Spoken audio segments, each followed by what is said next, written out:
और आप देख रहे हैं सत्यहिंदी.com। चलिए एक नजर डालते हैं अब तक की सुर्खियों पर। भारत जोड़ो यात्रा का आज 75वां दिन है और 21 नवंबर और 22 नवंबर को यात्रा ब्रेक पर रहेगी और इस दौरान राहुल गांधी गुजरात विधानसभा चुनाव के लिए प्रचार करेंगे।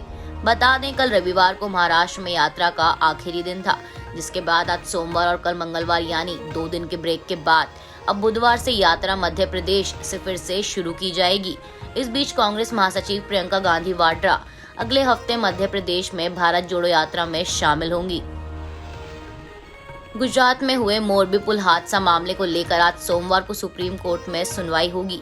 सीजेआई डीवाई चंद्रचूड़ और न्यायमूर्ति हिमा कोहली की बेंच अधिवक्ता विशाल तिवारी की ओर से दायर जनहित याचिका पर सुनवाई करेगी।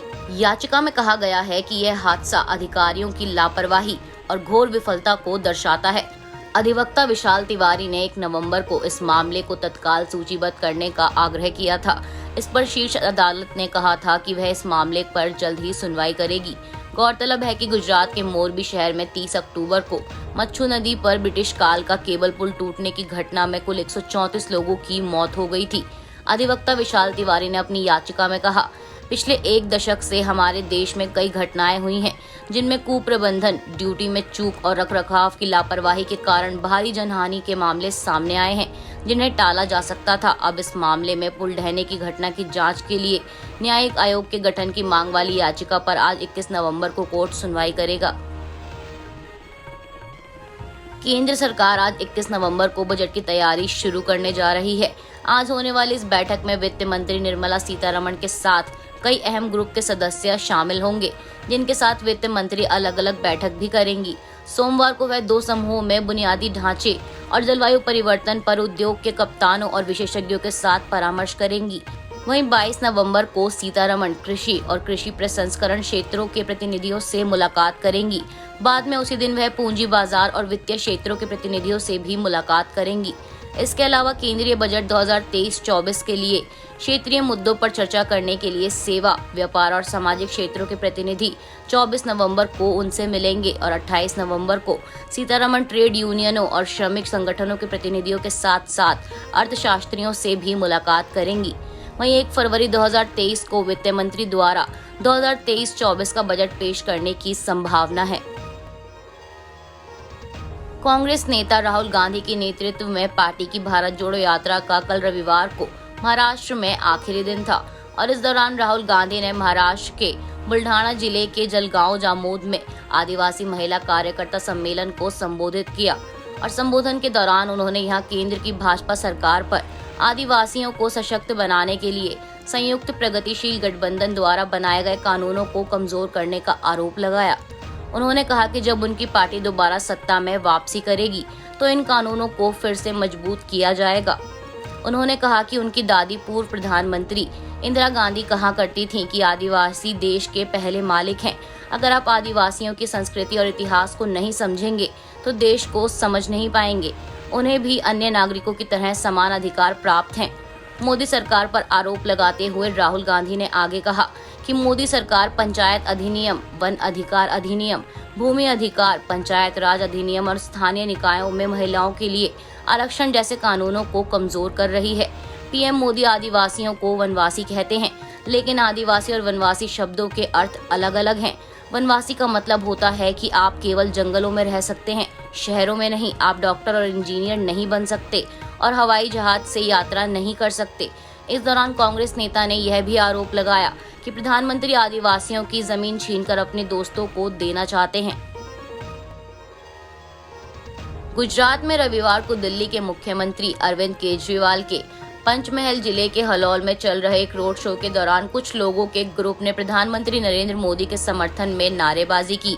वहीं मोदी के नारे पर प्रतिक्रिया देते हुए आम आदमी पार्टी के राष्ट्रीय संयोजक अरविंद केजरीवाल ने रोड शो के दौरान सभा को संबोधित करते हुए कहा कि वे जिसके समर्थन में चाहे नारे लगा सकते हैं, लेकिन मैं वो हूँ जो उनके बच्चों के लिए स्कूल बनवाएगा और मुफ्त बिजली मुहैया कराएंगे। केजरीवाल ने कहा कि एक दिन ऐसा आएगा जब आम आदमी पार्टी मोदी समर्थकों का भी दिल जीत लेगी। केजरीवाल ने आगे कहा, हमारी किसी से कोई दुश्मनी नहीं है। आप जिसे चाहें उसके समर्थन में नारे लगा सकते हैं। एक दिन हम आपका दिल जीत लेंगे और आपको अपनी पार्टी में लाएंगे। कोई पार्टी नहीं है जो स्कूलों के बारे में बात करती है। क्या किसी पार्टी ने स्कूल, अस्पताल बनाने और नौकरियां और मुफ्त बिजली देने का वादा किया था? यह केवल हमारी पार्टी है जो इन मुद्दों पर बात करती है। इसके साथ ही केजरीवाल ने कहा कि अगर लोग गुंडागर्दी में विश्वास करते हैं और गालियां देना पसंद करते हैं तो वे भारतीय जनता पार्टी का समर्थन कर सकते हैं, लेकिन अगर स्कूल बनवाना है तो मेरे पास आओ। मैं इंजीनियर हूँ। बिजली चाहिए, अस्पताल चाहिए, सड़क चाहिए तो मेरे पास आओ, नहीं तो उनके पास गुंडागर्दी करने जाओ। उन्होंने कहा, मैं यहाँ 5 साल की मांग करने आया हूँ।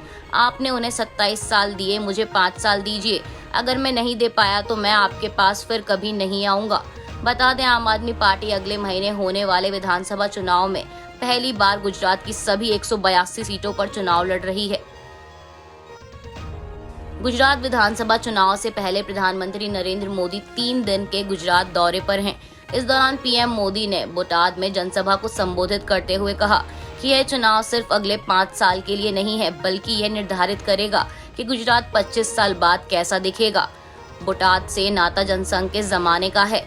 जब हमारे बारे में कोई नहीं जानता था तो बोटाद ने ही हमें जनादेश दिया था।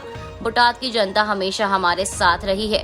रैली के दौरान पीएम ने कहा कि मैं गुजरात में सभी जगहों पर गया और लोगों की ऊर्जा को देख रहा हूं। अपने दौरे के बाद मैं कह सकता हूं कि गुजरात हमें जनादेश देने जा रहा है। जनता ने चुनाव के परिणाम तय कर दिए हैं।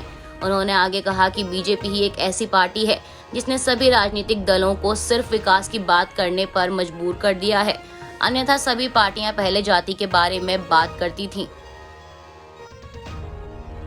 फीफा वर्ल्ड कप 2022 की धमाकेदार शुरुआत हो चुकी है। हालांकि मेजबानी कर रहे देश कतर को पहले ही मैच में हार का सामना करना पड़ा।